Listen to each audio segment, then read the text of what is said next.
తెలంగాణలో కాంగ్రెస్ రాజకీయం మనుగడ కోసం పాకులాడుతోందని ఎమ్మెల్యే బోనెల విజయ్ చంద్ర ఆరోపించారు. తెలంగాణకు రాజకీయాలు నేర్పిందే టీడీపీ అని చెప్పారు. ఆంధ్ర లేకుండే తెలంగాణ ఎక్కడి నుంచి వచ్చేదని ప్రశ్నించారు ఆయన. చాలా మంది వ్యక్తులు తెలంగాణలో రాజకీయాలు నేర్పింది అన్ని ఎన్టీఆర్ గారు ఈ రోజు మహానలో చెప్తున్నాం. తెలంగాణలో అంతకు ముందు ఇప్పుడు ఈ మాట్లాడిన కాంగ్రెస్ ఎమ్మెల్యే ఏదైతే ఉన్నాడో కాలుకి మొక్కుతాను బాంచలని చెప్పి తిరిగేటోడు.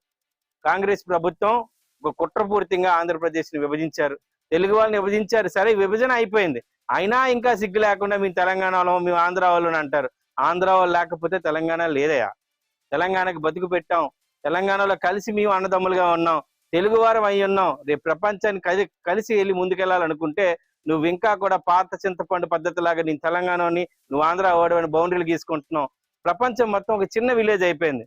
వీళ్ళు ఈ రాజకీయ బతుకు కోసం ఇంకా తెలంగాణ అనే సెంటిమెంట్ పెట్టుకుంటున్నారు.